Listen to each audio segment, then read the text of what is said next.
Hello दोस्तों, नमस्कार। मैं विष्णु कुमार आप सभी का अपने यूट्यूब चैनल के इस वीडियो पर हार्दिक स्वागत करता हूं। दोस्तों, आज के इस वीडियो के माध्यम से मैं आप लोग को एक समान वेग से त्वरित गतियों का जो त्वरण है वो निकालना सिखाऊंगा और साथ ही दोस्तों मैं आप लोग को वेग समय ग्राफ से जो त्वरण है उसका ग्राफ कैसे ड्रॉ किया जाता है इसके बारे में दोस्तों इस वीडियो के माध्यम से मैं आप लोग को समझाऊंगा। तो दोस्तों, हम लोग को वेग समय ग्राफ से त्वरण को प्राप्त करने के लिए, इसके बारे में जानने के लिए सबसे पहले दोस्तों हमें यह समझना होगा कि आखिर जो एक समान त्वरण है वो वास्तव में होती क्या है। तो दोस्तों, इस सब के बारे में मैंने आप लोगों को पिछली वीडियो के माध्यम से बताया था। अगर आप लोगों ने पिछली वाली वीडियो को अगर देखा होगा तो दोस्तों आप लोग गति को अच्छे से समझ सके होंगे। ठीक है, तो बात करते हैं थोड़ा हम लोग यहाँ पर एक समान त्वरण के बारे में। तो दोस्तों, आप लोगों ने एक समान त्वरण में क्या देखा? आप लोग एक समान त्वरण में ये जानते होंगे कि जो वस्तु होती है, जो कण होती है, वो बराबर समय अंतराल में बराबर वेग में परिवर्तन करती है। क्योंकि त्वरण का मतलब होता है किसी वस्तु के वेग में परिवर्तन, यानी उसके वेग के परिवर्तन से क्या होता है? त्वरण का संबंध होता है। तो जब यहाँ पर बात आती है एक समान त्वरण का, तो दोस्तों यहाँ पर हम लोग जिस प्रकार से एक समान चाल को समझे थे, एक समान वेग को समझे थे, ठीक उसी प्रकार से दोस्तों आपका जो एक समान त्वरण होगा वो भी उसी प्रकार से आधारित होगा। यानी जो जिस राशि से संबंधित है तो आपका जो त्वरण है वो भी आपके किस राशि से संबंधित है? तो वेग से। जिस प्रकार से आपका चाल था संबंधित दूरी से, तो उसमें जो वस्तु था वो बराबर समय में बराबर दूरी तय करता था। जो दोस्तों आपका वेग था वो किससे संबंधित था? तो विस्थापन से। तो जो वस्तु था वो एक समान वेग के लिए, उसमें जो वस्तु था वो बराबर समय में बराबर विस्थापन को तय करता था। ठीक उसी प्रकार से दोस्तों जो आपका त्वरण है वो संबंधित है किसी वस्तु के वेग में परिवर्तन से। तो जब हम यहाँ पर बात करेंगे एक समान त्वरण का, तो इसमें जो वस्तु होगी वो बराबर समय अंतराल में अपने बराबर वेग में परिवर्तन करेगी। ठीक है, तो यहाँ पर हम लोग क्या करेंगे कि जो वेग का परिवर्तन यहाँ पर करेंगे वो हम लोग बराबर समय अंतराल में करेंगे। तो सबसे पहले यहाँ पर हम लोग समझने से पहले थोड़ा सा पढ़ लेते हैं। देखिए क्या बताया जा रहा है, एक समान त्वरित गतियों के लिए वेग समय ग्राफ। अब देखिए जैसे ही यहाँ पर आया है एक समान त्वरित यानी एक समान त्वरण, तो जिस प्रकार से दोस्तों आपके एक समान चाल और एक समान वेग में जो चाल और जो वेग का जो मान था वो नहीं बदलता था, वो कांस्टेंट रहता था। ठीक उसी प्रकार से दोस्तों यहाँ पर जब हम बात करेंगे एक समान त्वरण का, तो इसमें जो इनका त्वरण मिलेगा वो भी दोस्तों आपका समान मिलेगा, नियत मिलेगा। यानी जो त्वरण होगा वस्तु का वो बिल्कुल भी बदलेगा नहीं किसी भी क्षण पर, किसी भी समय पर। ठीक है, तो एक समान त्वरित गतियों के लिए वेग समय ग्राफ सदैव एक सरल रेखा ही प्राप्त होती है। तो जब दोस्तों आप लोगों ने एक समान के बारे में पढ़ा तो उसमें आपको क्या देखने को मिला? उसमें दोस्तों आप लोगों को एक सरल रेखा देखने को मिला। ठीक है, तो इसमें भी क्या होगा? आपको सरल रेखा ही प्राप्त होगा। तो यहाँ पर देख सकते हैं कि इसका जो वेग समय ग्राफ होगा वो सदैव एक सरल रेखा ही प्राप्त होगी। वेग समय ग्राफ की ढाल के बराबर त्वरण होता है। इसको कैसे हम लोग निकालेंगे त्वरण को, इसके बारे में मैं आप लोग को बताऊंगा। तो सबसे पहले हम लोग क्या करते हैं कि जरा बात करते हैं एक समान त्वरण का जो वेग समय ग्राफ है उसके बारे में। तो देखिए यहाँ पर दोस्तों मैंने देख सकते हैं, यहाँ पर दोस्तों लिया है वेग और समय को। तो देख सकते हैं कि जो वेग है वो दोस्तों बराबर है और यहाँ पर जो समय है वो भी आपके बराबर है। कैसे? तो आप लोग समझना। देखिए मान के चलते हैं कि 0 सेकंड में जो वस्तु का जो वेग है वो है 0 मीटर प्रति सेकंड। यानी 0 सेकंड में, यानी 0 समय में जो वस्तु का वेग है वो बिल्कुल भी बदला हुआ नहीं है, यानी कि वो 0 है। 0 कहने का मतलब कि वस्तु क्या है? स्थिर विराम में है, रेस्ट में। ठीक है, लेकिन जैसे ही हम लोग 5 सेकंड में देखते हैं, 5 सेकंड में तो वस्तु का जो वेग है वो 0 सेकंड से बदलकर, क्योंकि त्वरण का मतलब होता है वेग के परिवर्तन से। तो यहाँ पर जैसे ही हम लोग 5 सेकंड पर देखते हैं तो 5 सेकंड पर वस्तु का जो वेग है वो 0 सेकंड से बदलकर हो जाता है 15 मीटर पर सेकंड। क्योंकि मैंने वेग को लिखा है 15 मीटर पर सेकंड, है ना, और समय को लिखा हमने सेकंड में। फिर हम लोग जैसे ही 5 सेकंड के बाद 10 सेकंड पर देखते हैं तो वस्तु का जो वेग है वो 15 मीटर पर सेकंड से बदलकर हो जाता है 30 मीटर पर सेकंड। ठीक उसी प्रकार से फिर हम 5 सेकंड के बाद देखते हैं तो वस्तु का जो वेग है वो 30 मीटर पर सेकंड से बदलकर हो जा रहा है 45 मीटर पर सेकंड। ठीक उसी प्रकार से अगर हम जब 5 सेकंड के बाद फिर देखते हैं 20 सेकंड में तो वस्तु का जो वेग है वो 45 मीटर पर सेकंड से बदलकर 60 मीटर पर सेकंड हो जा रही है। तो दोस्तों आप देख सकते हैं कि जिस प्रकार से आपका जो समय है वो 5 सेकंड क्या हो रहा है? बढ़ता जा रहा है। यानी हर एक जो समय है वो 5 सेकंड का अंतराल ले रहा है। ठीक उसी प्रकार से जो आपका वस्तु का जो वेग है वो भी हर एक वेग परिवर्तन में क्या कर रहा है कि 15, यानी कि 15 का ये क्या कर रहा है दोस्तों? अंतराल ले रहा है। यानी कि 15 मीटर पर सेकंड का अंतराल है इसके वेग में परिवर्तन का। तो यहाँ पर समझ सकते हैं कि जो वस्तु का वेग में परिवर्तन है वो बराबर समय अंतराल में बराबर हो रहा है। तो इसका मतलब ये हुआ कि जब हम इसका ग्राफ ड्रॉ करेंगे तो हमें इसका ग्राफ सरल रेखा प्राप्त होगा। तो कैसे था आप लोग समझना। देखिए 5 सेकंड में वस्तु का जो वेग है वो रहता है। देखिए लिखे ना, वेग मीटर प्रति सेकंड में और समय है सेकंड में। ये सब लिखना जरूरी है आप लोग को लिख लेना। तो यहाँ पर दोस्तों हम लोग क्या करते हैं कि 5 सेकंड में वस्तु का वेग है 15 मीटर पर सेकंड, तो लिखते हैं यहाँ पर इस तरीके से, ठीक है, मिलाकर। फिर देखिएगा 10 सेकंड में वस्तु का जो वेग है वो है 30 मीटर पर सेकंड है, तो हम लोग 30 के स्थान पर लिखेंगे, ठीक है। तो हो सकता है ये आ जाए यहाँ पर, ठीक है, ऐसे मिलाएंगे तो थोड़ा सा यहाँ पर आएगा। इसको अगर आप लोग ग्राफ पर ड्रॉ कीजिएगा तो बहुत ही बेस्ट बनेगा। अगर उसी प्रकार से हम लोग बात करें यहाँ पर 15 सेकंड के लिए, तो वस्तु का जो वेग है वो बदल कर 30 सेकंड से हो जा रहा है कितना, 45 मीटर पर सेकंड।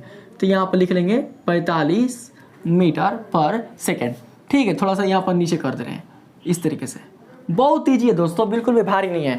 मैं जिस तरीके से आप लोग को बताता हूँ, अगर इस तरीके से अगर आप लोग पढ़ लीजिए तो आपको फिजिक्स बिल्कुल भी भारी नहीं लगेगा, यकीन मानिए। अगर आप लोग मेरे दोस्तों पहले से, अगर आप शुरू से मेरे वीडियो को अगर आप लोग देख रहे होंगे तो जो प्लेलिस्ट है मेरा हर एक चैप्टर का, हर एक क्या बोलते हैं अध्याय का, ठीक है। और आगे देखिएगा 20 सेकंड में वस्तु का जो वेग है वो हो जा रहा है कितना, 45 मीटर पर सेकंड से चेंज होकर 60 मीटर पर सेकंड। तो यहाँ पर लिख देंगे 60, थोड़ा मिला लेते हैं तो हाँ यहाँ पर आएगा। चलिए 25 में कितना है भाई, तो 75, तो 25 में है 75, तो यहाँ कर दे रहे हम लोग, मिला लेते हैं तो कितना आएगा, यहाँ पर आएगा 75, ठीक है। तो ये है 25 में। उसके बाद 30 में कितना है, तो 90, तो 30 में है तो 90, तो यहाँ पर हो जाएगा, नहीं थोड़ा सा यहाँ पर हो जाएगा, मिलाएंगे यहाँ पर होगा, यहाँ पे। ये दोस्तों हम अनुमान से मिला रहे हैं, ठीक ना, हम आपके नाम मिला रहे हैं, हल्का फुल्का गलती होबे करेगा। उसके बाद 35 सेकंड में वस्तु का जो वेग है वो बदल कर हो जाता है 90 मीटर पर सेकंड से 105 मीटर पर सेकंड। तो यहाँ पर क्या करेंगे हम लोग, कर देंगे, थोड़ा सा देख लेते हैं, हाँ लगभग ठीक है, ठीक ऐसे कर देते हैं, ठीक है। अब क्या करते हैं कि इन बिंदुओं को मिलाते हैं। तो जब आप इन बिंदुओं को मिलाओगे तो देखो तो सरल रेखा प्राप्त होगा कि ना, इसको ऐसे मिलाते जाएंगे, ठीक है। थोड़ा सा हाथ हिल गया था, फिर ऐसे मिलाएंगे। ग्राफ पर आप लोग दोस्तों स्केल से मिलाना, ठीक है, और फिर इसको ऐसे मिलाएंगे और ये मिल गया इस तरीके से, ठीक। तो देख सकते हैं कि कैसा प्राप्त हुआ, ये सरल रेखा प्राप्त हुआ और सारे बिंदु आपके इस रेखा पर आ चुके। तो ये आपका जो ग्राफ है, सरल रेखा जो ग्राफ है जो प्राप्त हुआ, ये बताता है कि वस्तु का जो वेग है वो बराबर समय अंतराल में बराबर परिवर्तित हो रहा है। और इसलिए अगर हम बात करें इसके त्वरण का, तो इसका त्वरण प्राप्त होगा एक समान, ठीक है, यानी कि स्थिर त्वरण प्राप्त होगा। तो ऐसे क्या करेंगे हम लोग, इसको मिला देंगे। फिर जो काम है मैंने आप लोगों को बताइए किया था क्या करना है। तो इसको सुंदर लगाने के लिए क्या करेंगे, इसको हम लोग बिंदु को हम लोग क्या करेंगे दोस्तों, यहाँ पर चिन्हित तो करिए लिए हैं, बस वृत्त से इसको क्या करेंगे, घेर देंगे। अब फिर क्या करेंगे, यहाँ पर नाम देना चाहते हैं तो नाम दे दीजिए। तो ई हो जाएगा ए, ई हो जाएगा बी, सी, डी, ई, एफ, जी। अब देखते हैं इसका त्वरण कैसा प्राप्त होता है। अब त्वरण निकालते हैं। तो आप सभी को पता है त्वरण बराबर क्या होता है, त्वरण बराबर वेग समय के आपसे हम लोग त्वरण को प्राप्त करेंगे।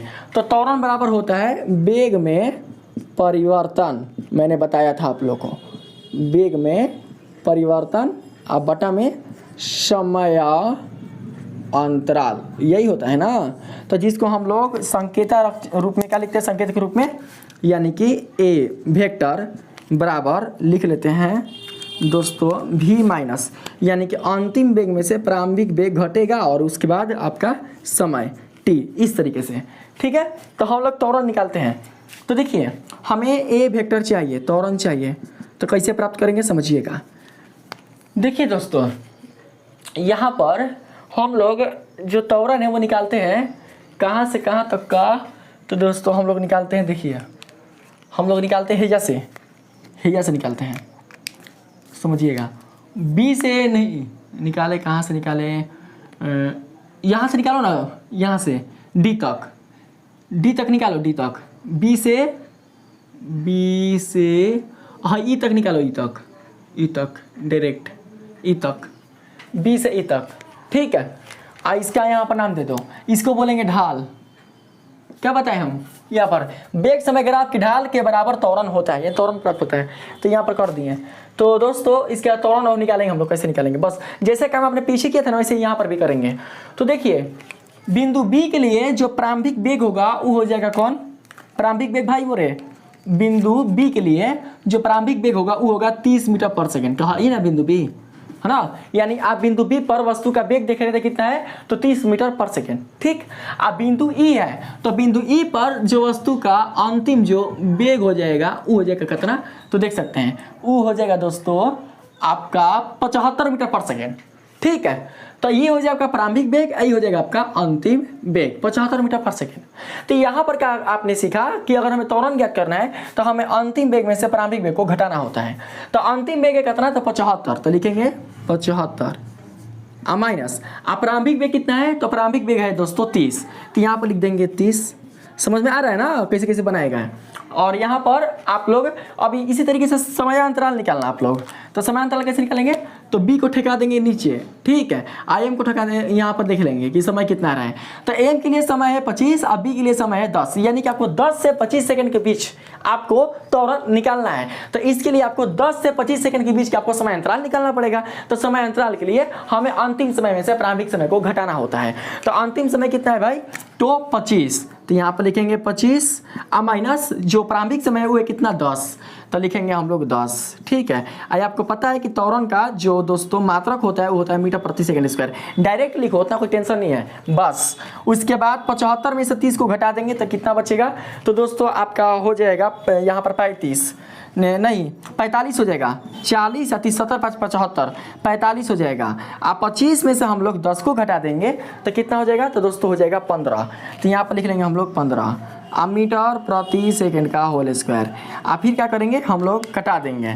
तो दोस्तों आपका जो त्वरण है वो निकल कर आएगा 3 मीटर पर सेकंड स्क्वायर, यानी इसका त्वरण प्राप्त होगा 3 मीटर पर सेकंड स्क्वायर। ठीक है, अगर इसी प्रकार से आप निकालना चाहो, देखिए अगर आप इसी प्रकार से अगर आप निकालना चाहोगे कहाँ से, बिंदु डी से बिंदु जी, है ना, यहाँ तक के लिए, यहाँ तक के लिए, तो दोस्तों आप निकाल के देख लो यहाँ तक के लिए आपका त्वरण कैसे प्राप्त होगा सिंपल रूप से। तो पहले क्या करेंगे, बिंदु डी के लिए देखेंगे आपका प्रारंभिक वेग कौन है। तो बिंदु डी के लिए दोस्तों आप यहाँ पर देख सकते हो कि आपका प्रारंभिक वेग हो जाएगा 60 मीटर पर सेकेंड, हाई 60, ठीक ना। बिंदु जी है ना, तो बिंदु जी के लिए जो आपका अंतिम वेग होगा वो हो जाएगा 105 मीटर पर सेकेंड, यानी कि शुरू वाला वेग क्या होगा, प्रारंभिक वेग, यानी जहाँ से वस्तु के वेग को देख रहे हैं जिस समय से, फिर अंतिम जो समय होगा और अंतिम समय के लिए जो वस्तु का वेग होगा वो हो जाएगा अंतिम वेग। तो अंतिम समय आपका है एन के लिए, यानी कि 35 सेकंड पर, तो 35 सेकंड पर वस्तु का वेग कितना है 105 मीटर पर सेकंड। तो अंतराल से निकालेंगे, तो देखो प्रारंभिक वेग आपका है कितना दोस्तों, यहाँ पर डी के लिए तो 60, तो निकालेंगे कैसे निकालेंगे, और सही ए बराबर अंतिम वेग माइनस प्रारंभिक वेग। तो अंतिम क्या है भी, तो अंतिम कौन होगा 105, तो लिखेंगे 105 माइनस प्रारंभिक कौन है, तो डी के लिए प्रारंभिक है 60, तो लिखेंगे 60। बट आप समय अंतराल निकाल लीजिए आप लोग। तो देखिए डी के लिए समय अंतराल कौन हो जाएगा, डी के लिए समय अंतराल 20 है, एन के लिए समय अंतराल हो जाएगा 35 है। तो हम लोग क्या करेंगे, हम लोग समय अंतराल निकालेंगे अंतिम समय में से प्रारंभिक समय को घटाकर, यानी 35 में से 20 घटेगा, तो लिखेंगे 35 माइनस 20। ठीक है, इसको ऐसे बंद कर देंगे। पता है कि होता है मीटर प्रति सेकंड स्क्वायर, त्वरण का ऐसा मात्रक। 105 में से 60 को घटाएंगे तो 60 40 यानी कि 45 यहाँ पर आएगा। आप 35 में से 20 जाएगा तो बचेगा 15 आप मीटर प्रति सेकंड स्क्वायर, तो 15 3 45, तो 3 मीटर पर सेकंड स्क्वायर। तो दोस्तों अब आप लोग समझ सकते हैं कि आपका जो त्वरण है वो वास्तव में नहीं बदलेगा, यानी आपका जो त्वरण है वो वही प्राप्त होगा जो आप यहाँ पर देख रहे हैं 3 मीटर पर सेकंड स्क्वायर। उसी प्रकार से अगर आप 5 सेकंड के लिए निकालो, 10 सेकंड पर निकालो, 15 सेकंड पर निकालो, 20 सेकंड पर निकालो, तो आपके हर एक समय के लिए मतलब हर एक 5 सेकंड पर आपका जो वस्तु का जो त्वरण प्राप्त होगा वो 3 मीटर पर सेकंड स्क्वायर ही प्राप्त होगा। जैसे कि 5 सेकंड में वस्तु का वेग जो है वो कितना है, तो वो है 15, तो यहाँ पर आपका त्वरण कितना मिलेगा 5 सेकंड के लिए, तो 5 सेकंड के लिए त्वरण होगा 15 3 मीटर पर सेकंड स्क्वायर। 10 सेकंड के लिए वस्तु का त्वरण कितना मिलेगा, तो 30 है ना, तो 10 30 3 मीटर पर सेकंड स्क्वायर।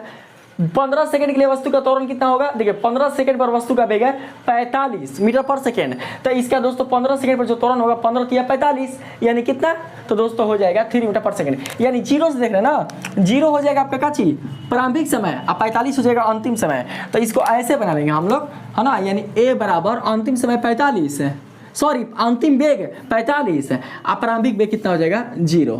उसी प्रकार से आप देख सकते हैं प्रारंभिक समय क्या हो जाएगा 0 और अंतिम समय आपका हो जाएगा दोस्तों 15, तो लिखेंगे 15 माइनस 0। ठीक है, तो क्या बचेगा 45 बटा 15 यानी 15 3 45, समझ में नहीं आ रहा है आप लोग को? आइए गया होगा, ठीक है। तो आप लोगों ने यहाँ पर त्वरण को निकालना सीख लिया। अब जरा हम लोग क्या करते हैं, बात करते हैं। यहाँ पर देखिए लिखा है ना, इस प्रकार वेग समय ग्राफ से त्वरण और विस्थापन दोनों ही प्राप्त किए जा सकते हैं। तो विस्थापन किससे निकलेगा? त्वरण तो निकाल लिए, अब हमें क्या करना है, विस्थापन निकालना है। तो दोस्तों विस्थापन के लिए क्या चाहिए? क्षेत्रफल चाहिए, क्षेत्र चाहिए। तो देखिए बस ध्यान दीजिएगा, जैसा जैसा बता रहे हैं वैसा वैसा बस आप लोग करते जाइएगा, आपका सब समझ में आ जाएगा अच्छी तरीके से, ठीक है। तो दोस्तों आपने इतना तो जान लिया कि जब एक समान आपका वेग रहेगा, यानी एक समान त्वरण रहेगा, तो इसका जो दोस्तों वेग समय ग्राफ होगा वो उस एक सरल रेखा प्राप्त होगा, ठीक है। अब निकालेंगे हम लोग विस्थापन। तो विस्थापन यानी भाई विस्थापन यानी कि एस वेक्टर, हमें ये निकालना है। तो देखिए पहले देख लो कि आपको विस्थापन निकालना कहाँ से है। तो दोस्तों विस्थापन मान के चलते हैं, हमको बिंदु बी से बिंदु ई तक निकालना है। बिंदु बी से कहाँ तक निकालना है? बिंदु ई तक। तो सबसे पहले है बीचों में जाता आम झम देख रहे हो ना, इसे हटाओ, है सब डायरेक्ट है से, ठीक है। तो देखो आप लोग ध्यान से, बिंदु बी से है ना, बिंदु बी है, बिंदु बी आप बिंदु ई कहाँ पर है?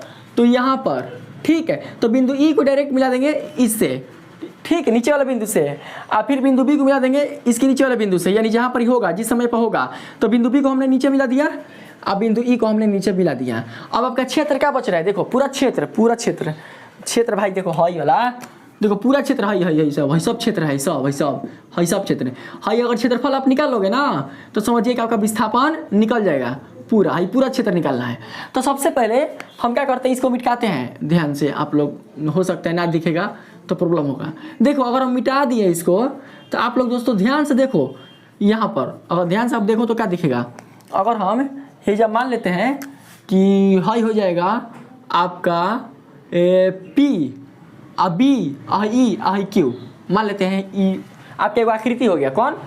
P B E Q. तो ध्यान से देखो कि जो पी बी ई क्यू जो आकृति है वो कैसी आकृति है।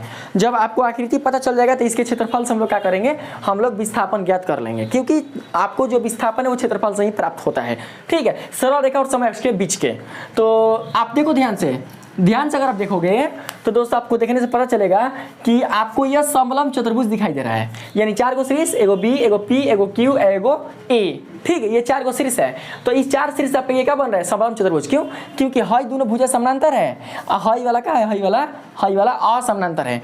देखिए दो गो क्या होना चाहिए? दो गो सम्मुख भुजा उनके समानांतर होने चाहिए, तो उसको हम लोग बोलेंगे समलंब। तो देख सकते हैं कि हाई वाला और हाई वाला क्या है? समानांतर है, लेकिन हाई समानांतर बिल्कुल भी इसके नहीं है, इसके समानांतर नहीं है। तो ये क्या है आपका समलंब चतुर्भुज। और दोस्तों आप सभी जानते हैं कि समलंब चतुर्भुज का जो फार्मूला होता है वो होता है 1/2 आगुने समांतर भुजाओं का योग, ठीक है, समांतर भुजाओं का योग गुणा होता है समांतर भुजाओं के बीच की दूरी, ठीक। हालांकि इतना लिखना जरूरी नहीं है, मैं आप लोगों को समझा रहा हूँ ताकि आप लोगों को बाउंस ना होके, ठीक है। 1/2 गुणे समांतर भुजाओं के योग को हम लोग लिखते हैं b1 + b2 के रूप में, ठीक है। और उन समानांतर भुजाओं की जो बीच की दूरी है उसको हम लोग निरूपित करते हैं h से, यानी कि हाइट से, ठीक है। तो देखिए अब हमें प्राप्त करना है 1/2 गुणे, कैसे हम लोग समांतर भुजाओं को निकालेंगे। देखिए है ना, है समांतर भुजा, एगो पी बी आ एगो कितना क्यू से लेकर ई तक, क्यू ई आप पी बी है, ये दोनों का है समांतर भुजा है। तो ये दोनों का आप लंबाई देखो लंबाई किसे निकलेगा, इसकी लंबाई देखो यहाँ से 0 से ना, तो 0 से बी को मिलाओ कहाँ तक है, बी देखो कहाँ तक है, 30 तक है, देखो मिला ना, कहाँ तक, बी कहाँ तक, तो 30 तक है ना, 30 है। तो 0 से 30 यानी कि जो पी बी की लंबाई है, पी बी यानी यही आपका क्या हो जाएगा, ये हो जाएगा b1। तो इसकी जो लंबाई है वो कितना है, तो वो है 30, ठीक है, 30। और उसके बाद अब हमको b2 चाहिए, b2, तो b2 का है तो पूरा हाई ई से लेकर कहाँ तक, क्यू तक, यानी कि आप ई को मिलाओ, ऐसे ई को देखो कहाँ तक मिला है, ई देखिए ई 75 तक मिला है ना, 75 तक मिला हुआ। तो 0 से लेंगे 75, 0 से 75 यानी पूरा हमको क्या करना है, इसकी लंबाई देखनी है b2 का। तो b2 का पूरा लंबाई कितना आएगा, तो 75, तो यहाँ आप लिखेंगे 75, ठीक है। गुणा में हो जाएगा आपका, यहाँ पर मीटर कर दो कॉमन में, निकाल देंगे मीटर कॉमन में। ऊंचाई समानांतर भुजाओं के बीच की दूरी, तो हाई ये दो समानांतर भुजा, तो उनके बीच की दूरी कौन होगा, तो उनके बीच की दूरी हाई वाला होगा, देखो हाई वाला यानी BM होगा। BM का हो जाएगा उनके बीच की दूरी, देखिएगा ध्यान से, उनके बीच की दूरी कौन होगा, हाई BM। तो BM की लंबाई देखो कितना आएगा, BM की लंबाई कितना आएगा, तो B को मिला देंगे देखिए P से, तो है कितना 10, और हाई M है ना, हाई M को देखो कहाँ पर जा रहा है 25 पर, तो 10 से 25 के बीच क्या है, BM है। तो BM का जो करेक्ट जो लंबाई होगा वो कितना होगा, तो अंतराल से निकालेंगे। देखिए M से जो इसके लिए बिंदु आ रही है वो 25 आ रही है, अब B से बिंदु आ रही है 10, तो अंतराल निकाल देंगे हाई से 25 माइनस 10, में कर देंगे मीटर, क्योंकि ऊंचाई भी क्या हो जाएगा मीटर में, ठीक, क्योंकि हमारा इसमें जो वेग है वो कैसे निकला है, मीटर प्रति सेकंड से, यानी जो विस्थापन है वो मीटर में ही है। तो 25 माइनस 10 बराबर 1/2 गुणे 30 और 75 कितना हो जाएगा, तो 70 30 105, ठीक है। अब फिर हो जाएगा मीटर गुणा 25 में से 10 जगह कितना हो जाएगा, तो 15 10 25, तो हो जाएगा 15, यहाँ पर क्या कर देंगे मीटर, ठीक। अगर दोस्तों कटेगा तो इसको कटाएंगे और नहीं कटेगा तो छोड़ देंगे, समझ में है ना कि कैसे कैसे हम लोग निकालते हैं। तो 25 में 10 गया तो 15 हो गया, तो कटा दीजिए, कटेगा तो नहीं कटेगा, तो आप लोग क्या करना है डायरेक्टली 105 को 15 से आप मल्टीप्लाई कर दीजिए, तो 105 15 से मल्टीप्लाई करेंगे तो कितना हो जाएगा, 5 25 के 5 हाथ से लगा 2 और 10 25 50 50 2 52 525, ठीक है। फिर 105 से कम हो जाएगा 105, तो 5 के 5 5 2 7, 5 के 5 1575। अब 1575 को हम लोग लिख सकते हैं, देखो दिखेगा कि नहीं दिखेगा, 1575 आप बटा में 2 मीटर स्क्वायर। अगर दोस्तों आप इसका आधा करोगे तो निकल जाएगा कितना, इसका 1575 का आधा करके देखिए, भाग देंगे 1500, यहीं से कटाओ ना, कितना बार में कटेगा, 2 7 यहाँ पर कट जाएगा, 2 7 14, ठीक है। यहाँ पर हो जाएगा 17, तो 2 8 16, ठीक है। और फिर यहाँ पर 15 हो गया, तो 2 7 14, ठीक, 2 7 14, फिर बचेगा 1, तो 0, तो 2 5 10, यानी कि इतना मीटर आएगा इसका विस्थापन। नहीं तो जानते हैं क्या चीज़ है, B1 और B2, हाँ देखें B1 B2 का है बेग है, तो बेग कैसी मात्रा का होता है, बेग ऐसी मात्रा का होता है मीटर प्रति सेकेंड, तो हेजा कर देना आप लोग मीटर प्रति सेकेंड, ठीक है, इस तरीके से। हाई देखो हाई का चीज़ है आपका, यहाँ पर हाई BM का है, BM जो है वो आपका समय है ना, समय, तो समय का ऐसा ही मात्रा का होता है सेकेंड, तो हेजा दे देना सेकेंड, यहाँ पर सेकेंड, लो लाइए देंगे आप लोग को बढ़िया से सेकेंड। तो दोस्तों अब आप लोग देख सकते हो यहाँ से गुणा हो जाएगा 15, देखिए मीटर प्रति सेकंड मतलब मीटर बटा में सेकंड गुणा सेकंड, तो सेकंड खत्म, तो क्या बची मीटर है ना बची, तो आप लोग मान लो कि कट गया, तो यहाँ पर कितना आ जाएगा सेकंड, सॉरी मीटर, यहाँ पर हम लोग लिख लेंगे मीटर, तो यहाँ पर मीटर, तो यहाँ पर मीटर। लो कोई पूछेगा कि कैसे आप बना दोगे, तो ऐसे लिखकर हम लोग बना सकते हैं, ठीक। अब आपका जो बेग समय ग्राफ से जो त्वरण है वो आपका समाप्त हुआ। अब जरा हम लोग बात करते हैं थोड़ा सा इस पर, इसमें देखिए क्या बोल रहे हैं, यदि 0 सेकंड पर, 0 सेकंड कहाँ है, तो यहाँ पर देखिए, यहाँ पर, ठीक ना, 0 सेकंड पर कोई कार 40 मीटर पर सेकंड से जा रही है, यानी कि जब आप 0 सेकंड पर कार की जो गति है उसको अगर आप देखते हैं तो वहाँ पर जो कार का गति यानी कार का जो वेग है, देखिए यहाँ पर माइनस नहीं होगा, यहाँ पर ऊपर धनात्मक होता है ना, ठीक है।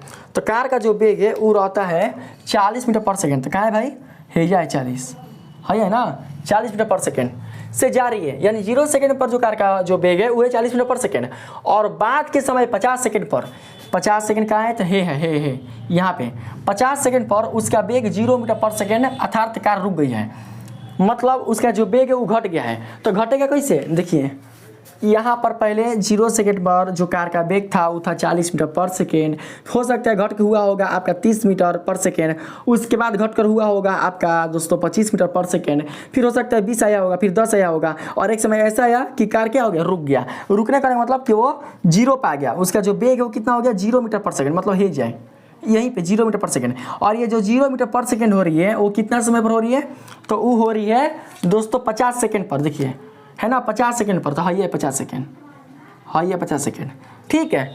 तब कार का त्वरण मंदन के रूप में प्राप्त होगा, मंदन मतलब ऋणात्मक प्राप्त होगा, कैसे, तो देखिए इसको मिला देंगे हम लोग इस तरीके से, कैसे मिलाए, देखिए इस तरीके से थोड़ा सा अलग होके गया है ना, हम लोग इसको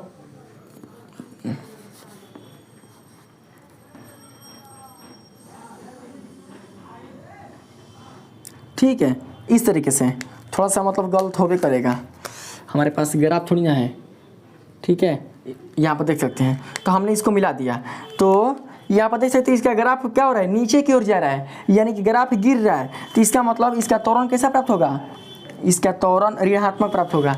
दिखा दें इसका त्वरण ऋणात्मक कैसे प्राप्त होगा, तो समझना आप लोग ध्यान से। देखिए इसका त्वरण जो है वो ऋणात्मक कैसे प्राप्त होगा, देखिएगा आप लोग। सबसे पहले प्रारंभिक वेग आप लोग निकालो। देखिए प्रारंभिक जो वेग है वो कितना था, 0 सेकंड में प्रारंभिक वेग कितना था, 40 मीटर पर सेकंड, 40 मीटर पर सेकंड, ठीक है। अब फिर देखो इसका अंतिम वेग कितना होगा, अंतिम यानी भी कितना होगा।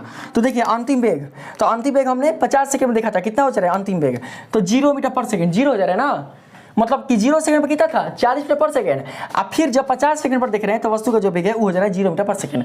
तो अंतिम जो वेग होगा वो हो जाएगा 0 मीटर पर सेकंड, ठीक है। तो हम लोग त्वरण कैसे निकालते हैं, तो अंतिम वेग माइनस प्रारंभिक वेग अब बटा में समय। तो दोस्तों यहाँ पर देख सकते हैं कि अंतिम वेग आपका है 0 और माइनस प्रारंभिक वेग है 40, और हम लोग क्या करेंगे इसको वैसे बंद कर देंगे, ठीक, बराबर में हो जाएगा। समयांतराल निकालेंगे, तो समयांतराल कैसे आएगा, देखिए समयांतराल कहाँ से कहाँ तक, तो 0 से 50 सेकंड के बीच ना, तो आपका प्रारंभिक हो जाएगा 0 और अंतिम हो जाएगा 50। तो ऐसे लिखेंगे दोस्तों 50 माइनस 0, इस तरीके से ये हो जाएगा सेकेंड, आई हो जाएगा मीटर प्रति सेकेंड।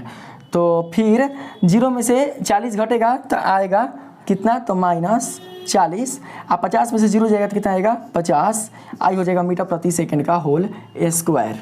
0 को 0 से कटा देंगे तो बचेगा यहाँ पर कितना, कटाएंगे देखिए 5 को 4 से जाएगा, नहीं जाएगा तो ले लेंगे 0, तो यहाँ पर हो जाएगा 40, तो पानी अठी कितना हो जाएगा, पानी अठी 40 कट जाएगा, तो कितना आ रहा है 0.8। तो दोस्तों आपका इसलिए जो त्वरण होगा वो प्राप्त होगा, इसका आपको माइनस लगा देना 0.8 मीटर प्रति सेकेंड का होल स्क्वायर। इसी को बोलेंगे मंदन, यानी त्वरण कैसे प्राप्त हो रहा है, तो ऋणात्मक प्राप्त हो रहा है, यानी कि यह मंदन के रूप में है, अत्वरित हो रही है, ठीक है।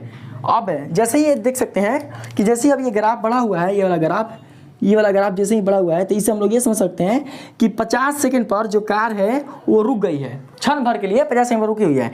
और फिर जैसे ये ग्राफ नीचे की ओर जाएगा तो देख सकते हैं कि 50 से 60 और फिर 60, देखो ये जो आलेख है वो 50 से 60 के बीच में है, और फिर यहाँ पर जो आलेख है वो 60 से 70 के बीच में है, यानी फिर 50 से 60 और 60 से 70 के बीच में जो वस्तु का वेग है वो फिर क्या हो रहा है, धीरे धीरे बढ़ रहा है, मतलब देखो 10 फिर 20, यानी -10 -20 बोल रहा है कि हम अब क्या हो रहे हैं, बढ़ रहे हैं, 10 फिर 20, फिर वो नीचे जाएगा तो फिर 30, फिर नीचे जाएगा तो 40, फिर नीचे जाएगा तो 50, यानी अब ये मंदन ग्रुप पे क्या होगा, इसका जो वेग होगा वो बढ़ेगा। तो इतना बहुत है, आप लोगों ने आज के इस वीडियो में त्वरण के बारे में और इसके ग्राफ के बारे में बहुत कुछ जाना। तो दोस्तों इस वीडियो में आप लोगों को बिल्कुल अच्छी तरीके से मैंने जो त्वरण है और इसका जो वेग समय ग्राफ है और कैसे हम लोग इसका विस्थापन समय ग्राफ निकालते हैं, ये सब के बारे में दोस्तों मैंने आप लोगों को बिल्कुल अच्छे तरीके से बता दिया, ठीक है। अब यहाँ पर थोड़ा सा हम लोग बात कर लेते हैं कि जब वस्तु एक समान त्वरित ना होकर अगर वो असमान त्वरित हो तो इसका ग्राफ कैसा प्राप्त होगा। तो देखिए हम थोड़ा शॉर्ट बताते हैं, आप लोग समझना ध्यान से। थोड़ा सा माइक निकल जा रहा है, इसको लगा लेते हैं इस तरीके से। देखिएगा ये क्या है, समान यानी बराबर समय अंतराल में इसका जो वेग है वो बराबर क्या हो रही है, परिवर्तित हो रही है, ठीक। अगर बराबर समय अंतराल में वस्तु का अगर वेग बराबर परिवर्तित ना हो तो उस समय जो त्वरण का ग्राफ होगा वो कैसा प्राप्त होगा, तो आप लोग देखने का प्रयास कीजिएगा। यहाँ पर y कर दे रहे हैं, अहेजा हो जाएगा x, अहेजा हो जाएगा x, ठीक है, अहेजा कर देंगे 0, अहेजा कर देंगे 0। देखिए दोस्तों जब वस्तु का जो त्वरण होगा, अगर वो असमान त्वरण होगा, तो असमान त्वरण के लिए इसका जो वेग समय ग्राफ होगा, असमान त्वरण के लिए जो इसका वेग समय ग्राफ होगा वो दोस्तों वक्र रेखा के रूप में प्राप्त होगा। जैसे आप लोगों ने देखा था कि एक समान चाल के लिए जो दूरी समय ग्राफ था वो सरल रेखा था, लेकिन असमान चाल के लिए जो दूरी समय ग्राफ है वो वक्र रेखा के रूप में हो गया था। ठीक उसी प्रकार से एक समान त्वरण के लिए जब इसका जो ग्राफ है वेग समय ग्राफ, अगर वो सरल रेखा है तो असमान त्वरण के लिए इसका जो वेग समय ग्राफ होगा वो वक्र रेखा के रूप में प्राप्त होगा। तो कैसे? तो एक प्राप्त होगा दोस्तों इस तरीके से, ठीक है। आएगा दोस्तों प्राप्त होगा आपका इस तरीके से, ठीक है, इस तरीके से। हेजा का हो जाएगा, आप हेजा लिख लेना टी, हेजा का हो जाएगा आपका, ये हो जाएगा आपका भी, यानी कि बेग, यानी कि ये आपका हो जाएगा बेग, ठीक है। ऐसे बेग देख सकते हैं। अब आप लोग बोलोगे कि सर हॉय या हॉय क्या है, तो ये जानते हैं, ये दोस्तों नीचे लिख देना, ये समय के साथ बेग समय ग्राफ है, ठीक है, समय के साथ बढ़ते वेग समय ग्राफ है।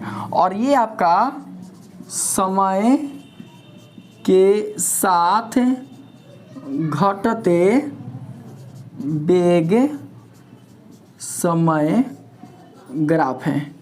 इस तरीके से लीजिए, सारा मैंने आप लोगों को बता दिया, पूरा का पूरा। मार्कर भी खत्म हो अब मार्कर भी खत्म हो चला है, बोल रहे हैं कि अब इसको स्टॉप किया जाए। काफ़ी हमने यहाँ पर पढ़ लिया, ठीक है दोस्तों। तो आप लोग समझ के रखना, जब वेग बढ़ेगा तो ग्राफ ऐसा प्राप्त होगा वक्र रेखा के रूप में, जब वेग घटेगा तो ग्राफ ऐसा प्राप्त होगा वक्र रेखा के रूप में।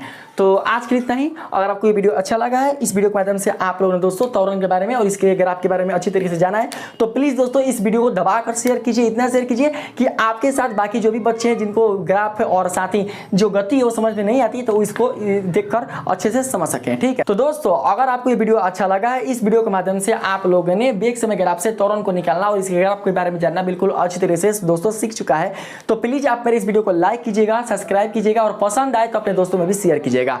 मिलते हैं फिर से एक नए वीडियो के साथ, तब तक के लिए धन्यवाद।